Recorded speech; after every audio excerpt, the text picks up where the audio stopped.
Hi, my name is Emily. I'm a faithful follower of Christ, and this is CarniVLOG number 18. 2 videos that I highly recommend. A recent epiphany that I had, but first, my fat haul. I just went to the butcher and got fat.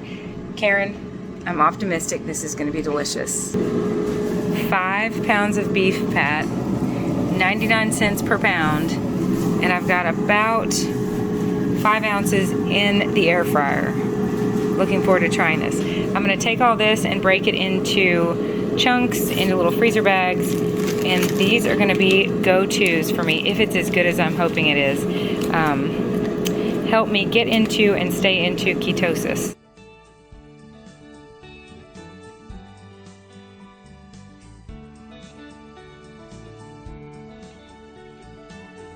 Okay, moment of truth. I put it in the air fryer for 8 minutes on 400. I have no idea. This is an experiment. This is round 2 getting beef fat from the butcher. You all might have seen round 1. Did not go so well. I got beef fat from a local butcher and they gave it to me like that. This is like, they call it pellets. I call it cigarette butts. But when I put that in the skillet or in the air fryer, it just melted. So it just liquefied. Okay, let's see. Yay! I'm so happy. It's still in one piece. Now for the taste test. I'm a little scared. We get our own cattle butchered, and we recently took our cow to be butchered. The last cow we had that filled our freezer. The meat was delicious. The fat tasted like what I imagine roadkill would taste like. It tasted like a horrible, dying, decaying, dead animal in my mouth, and I had to spit it out quick before it ruined the rest of the steak. The steak, fortunately, was delicious. We had a local Mennonite butcher it, and I think he does not normally butcher so many animals, and Greg and I think that he probably had frozen meat hanging with new meat coming in, and it probably probably rose, made the temperature rise in the room, and I think he bit off more than he could chew, and it was more than I wanted to chew. So I've been scared, but optimistic and hopeful.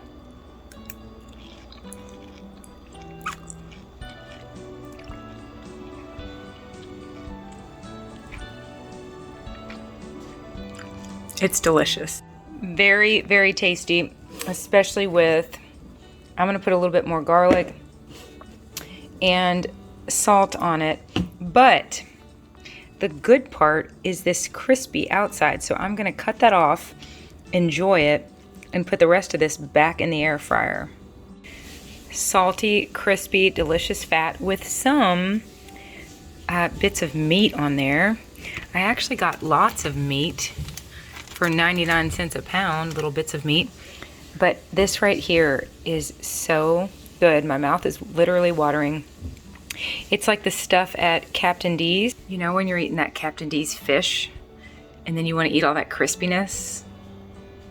Recently my kids got Captain D's and they had all that crispy fat left over, and I was like, maybe I could eat it. Yeah, right. It's I'm sure lots of flour, and it's from a restaurant. I'm taking a break from restaurants. Anyways, I'm so happy. I am so happy right now. This almost seems too good to be true after everything we've been told for 50 years about what to eat and what to avoid. I'm so happy. It's so good. Karen, yay, it's so good. Yum.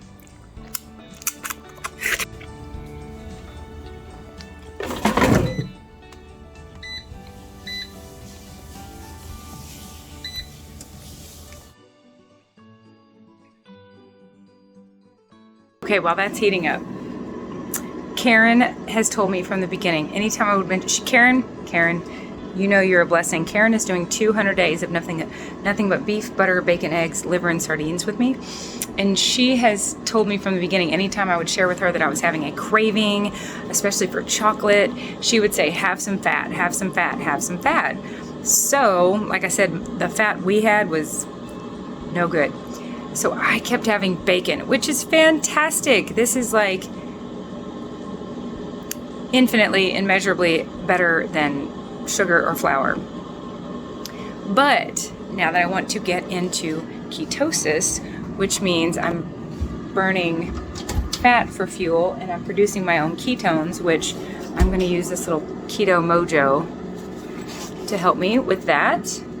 I go into more detail about that on CarniVLOG number 17, but there's a few different ways you can measure your ketones. You can pee on sticks, not just like any stick from the backyard, you know what I'm saying, or you can check your blood, or I don't even know, there's several different ways, but that's what I'm using. Okay, so I want to be in a high level of ketosis because that's also weight loss, fat burning mode. Now, yes, I cannot eat 10,000 calories even if I'm in ketosis. Even if my fat to protein ratio is higher, even if my fat to protein ratio is where I want it, I cannot expect to eat 10,000 calories a day. I don't know, maybe I can. I've been listening to a lot of videos lately about calories and how misinformed we've been for years, because calories was originally, the notion of a calorie was how much heat was put off from steam engines. Anyways, it's almost completely arbitrary and irrelevant to our bodies. But I know I've got to be in a deficit, which is why pretty soon I'm going to start experimenting with some fasting. I'm excited about it. I think I might even join the Steak and Butter Gal August meetup and get some coaching from, I think his name is Dr. Raymond, and his 90-day, I don't know, I'll link that video below also. Anyways, Karen has told me from the beginning, when you're having a craving or for dessert, eat fat. And I've been turning to bacon, which has so much more protein. So I'm really happy to go ahead and have some actual fat and hopefully get myself into a high level of ketosis.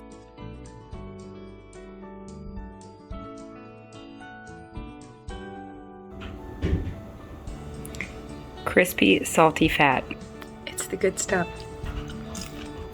It's so good. Story time. I would call this a milady moment. Anytime I do something that's not ladylike, which is often, Greg calls me my lady. He says, that's my lady. Anyways, we were laughing when we went on that trip to Michigan.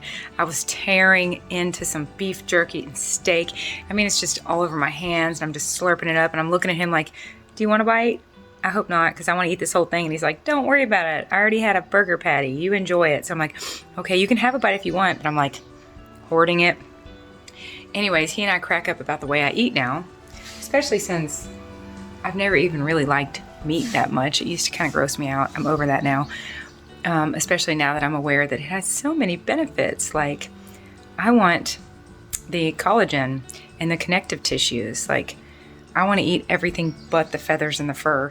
Anyways, so when Greg and I went on our first date, we were laughing about this recently. When we went on our first date, I, like any young lady, ordered a salad. And apparently I didn't even know how to eat salads because he had me laughing so hard on it was our second date. I started laughing and shot lettuce from the back of my throat in his direction at him.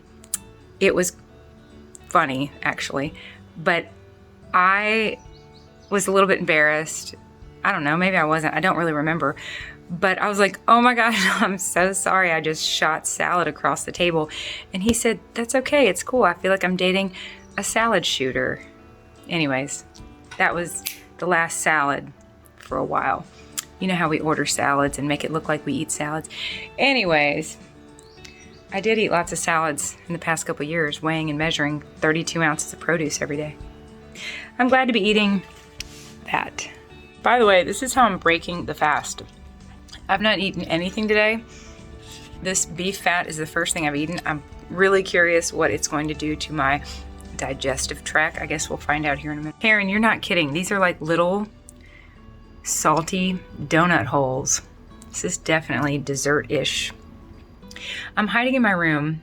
I was in the kitchen. I was trying to talk quiet in there because there's these guys at my house right now doing the drywall. They are so nice and sweet, and we communicate with each other as best as possible.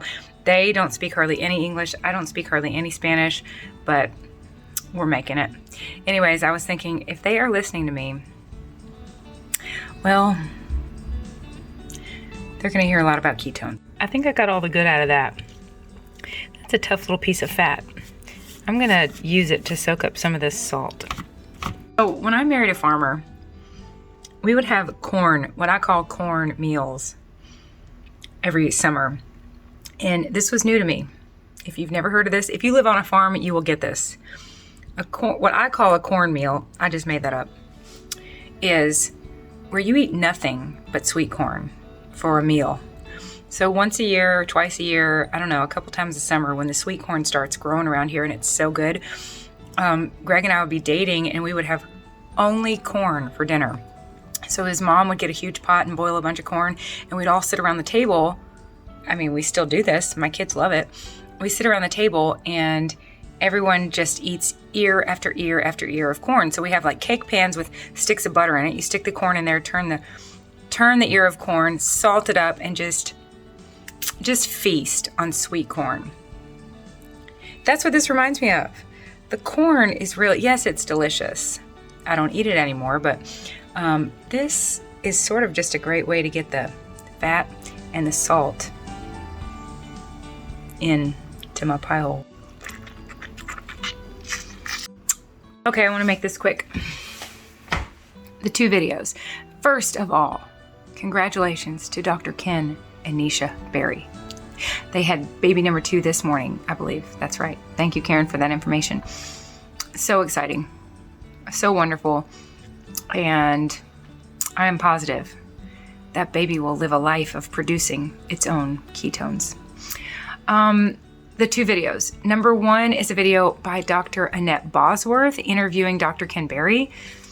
And I just listened to this the other day, and they go way in and they wind around talking about stuff professionally, which, by the way, is somewhat irrelevant to me, but very interesting. The insight into what it's like for them being a doctor and having to follow guidelines and prescribe pills to people that they ultimately realized were the problem. There's just follow the money, right? Okay, but the video is excellent. And my mom, when I started eating this way, she was like, Emily, I'm a little concerned. And I was like, oh, are you? Hang on, you've got ice cream on your chin. Just kidding, Mom. I'm teasing you. My mom was concerned about my eating this way, while so many Americans are not concerned for each other eating that way. The standard American diet, which is sugar and flour and processed foods that are absolutely killing people, but doing it slowly, which is arguably more dangerous than a swift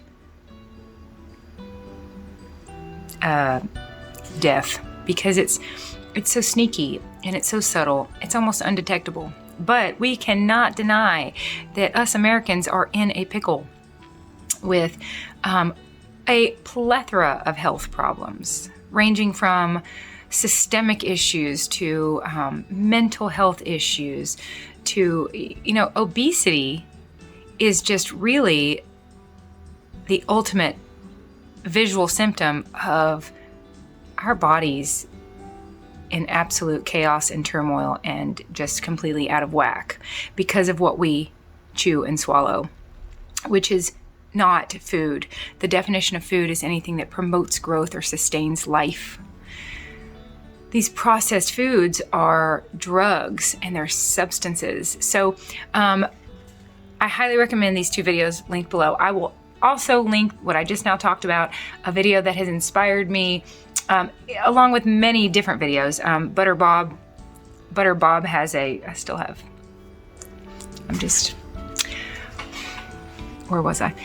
Butter Bob, I'll link his playlist from Butter Bob. He's so awesome. He hasn't put a video out for 6 years, but I want to say thank you to Dr. Ken Berry and Dr. Boz for caring so much so that they have stuck their neck out and they have joined this movement of, gosh, I'd really like to, my right arm hurts. Okay, I don't want to get my phone all greasy. They have joined this movement of just going against what we have been told for decades and thinking outside the box and really reading the research and really looking into it and having the courage to listen to that still small voice inside that can no longer go along with the way that things had been going with regards to prescribing medications over and over, or just believing that sugar is nothing more than an empty calorie and red meat is causing heart attacks. So anyways, thank you so much to these doctors. Thank you to all of the steak and butter gal, Laura Spath, Kelly Hogan. The list goes on and on and on of people that have been enlightened and simply want to share the good news. So thank you so much to them. The video is very, very interesting. These are two highly intelligent people that you can tell they care. And while they probably took a pay cut somewhere along the lines, I hope that they are just absolutely more successful than ever and headed in that direction with their YouTube endeavors and being willing to shed some light on this topic.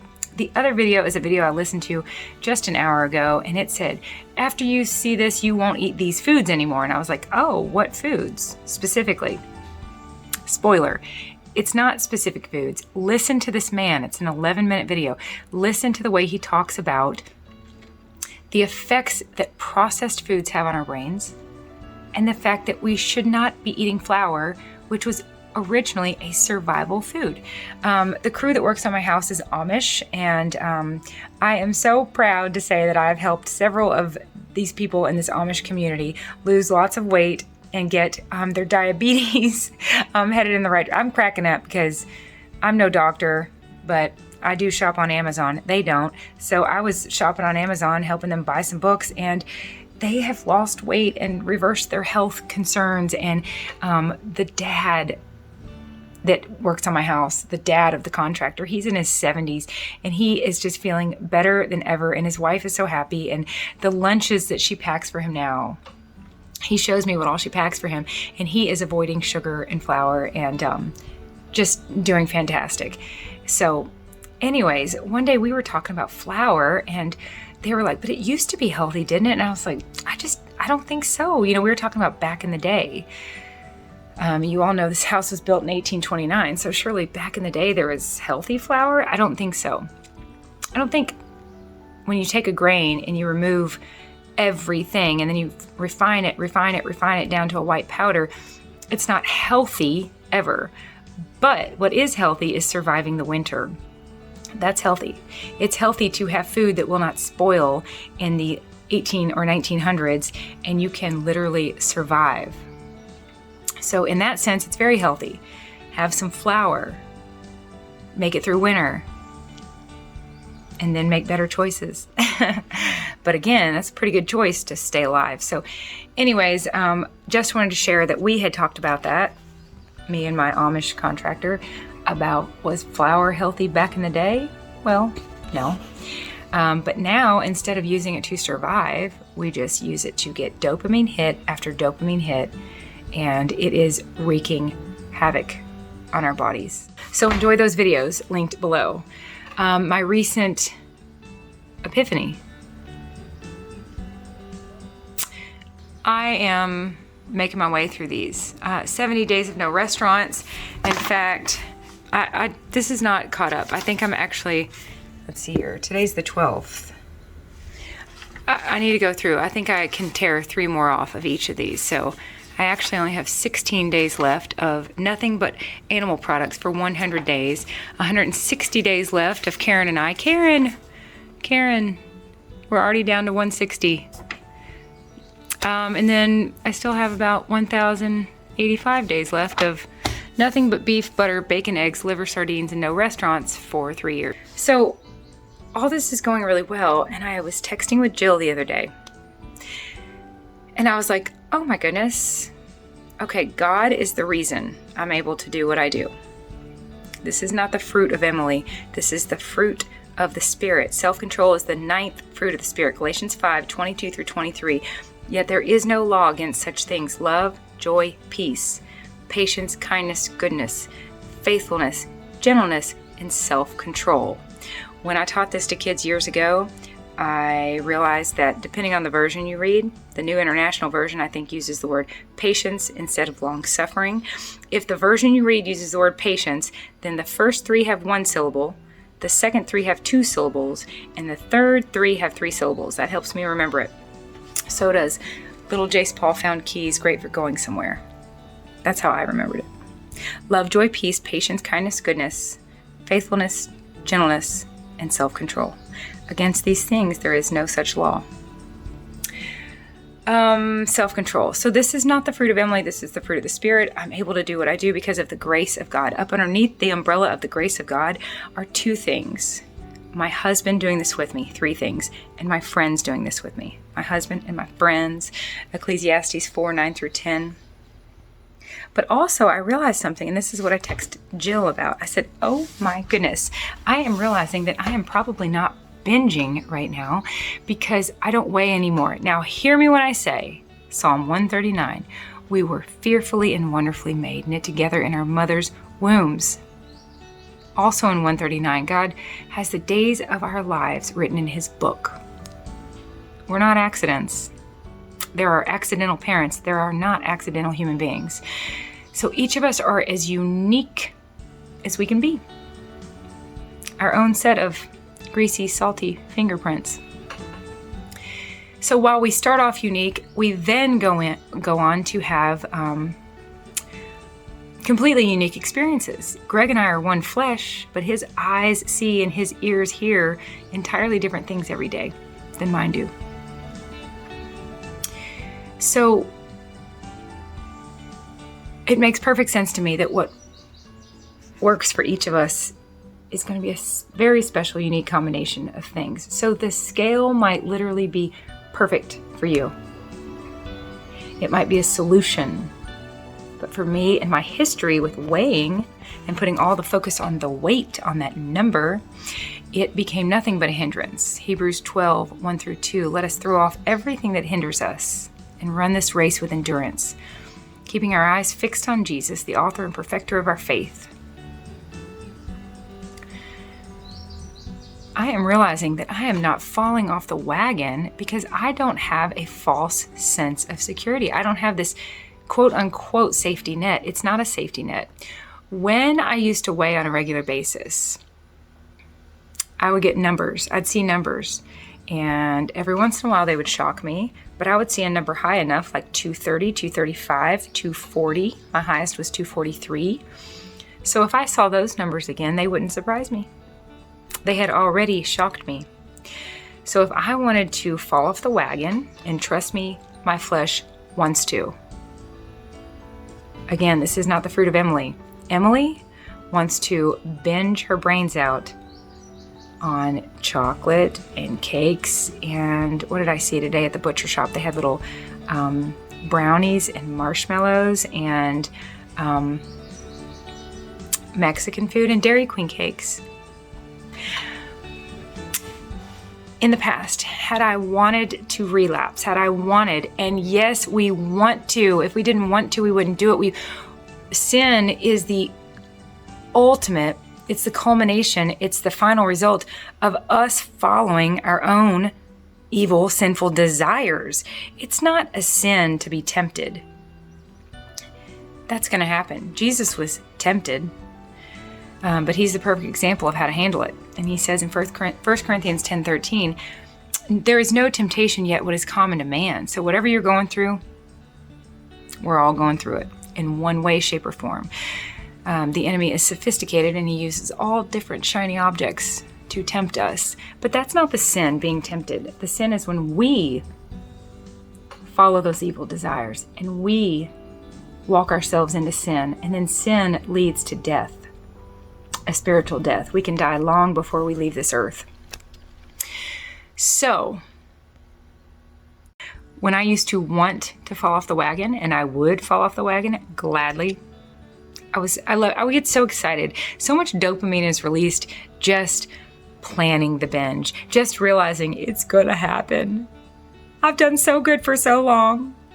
The last time I did was April 17th, Easter. That must have been 84 days ago. And I was so excited. Now the food was not even as good as I was hoping it'd be. In fact, I couldn't even hardly get it together enough to even taste it. I was just so thrilled to let go of the reins. And you know what? I'm gonna reword that. I was thrilled to grab those reins. And look where I led myself, right into epic stuffed crust pizza after I was already stuffed with Easter stuff. I grabbed those reins and I enjoyed the heck out of that final hurrah. But when I used to binge, I knew that I could step on the scale and assess the damage. Quote unquote, assess the damage. I'm realizing now the number on the scale gives me one tiny little piece of data, and that is the effect that gravity has on me. That's not the damage. The damage is profound and long-lasting, and the damage is keeping me in the grip, in the vice of this stronghold. I have a video called More Than Sober. Sobriety, while it seems like a noble goal, is not the goal. It's the bridge. We've got to be sober to get to our Jeremiah 29:11, the plans God has for us to prosper us, not to harm us. To get to our Habakkuk 1:5, where God says, if you knew what I was going to do in your day in this nation, you wouldn't believe it if you were told. I think the enemy would have us work on our sobriety our whole life. But every time I would binge, step on that scale, see the damage I had done, and then spend the next 2 to 3 weeks restricting myself to get that off. That's why my weight loss graph a year ago made a capital W. I binged and gained 9 pounds in 18 days. That was a very painful experience. I experienced eating and crying at the same time. I had heard of other people doing that. I experienced it. It was painful. It was eye-opening. And then I restricted and got those 9 pounds off. Whew, that was a close one. Now, the sugar and the flour was still in my system. I had not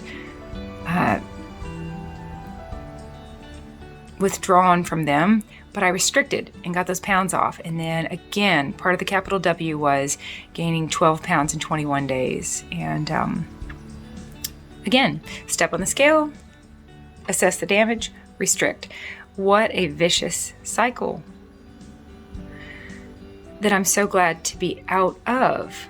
And again, that's where my epiphany came in when I was telling Jill the other day that I've not been relapsing because I don't have that false sense of security anymore.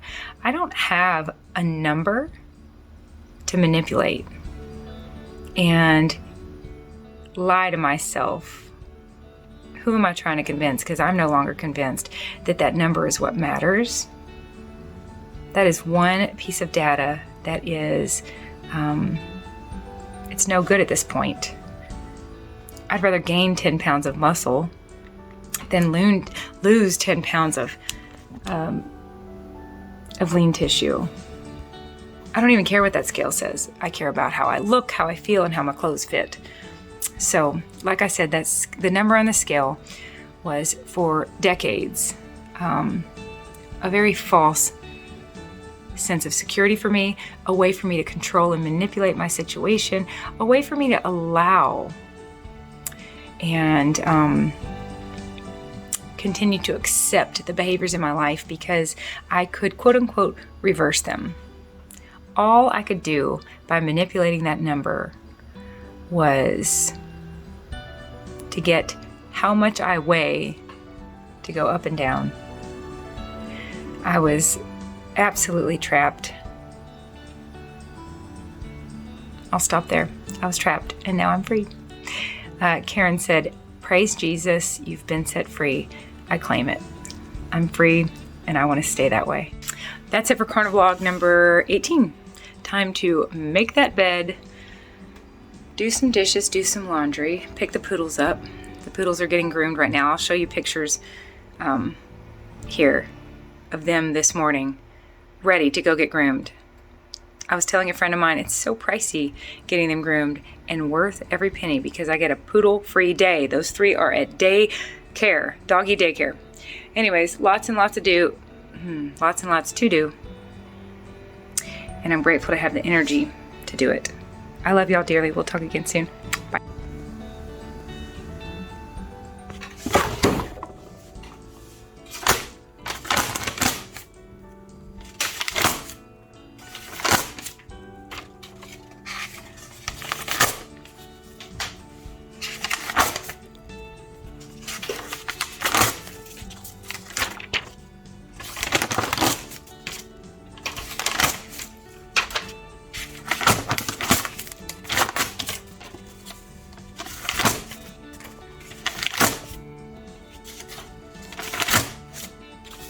Okay, and here's my 3-year book.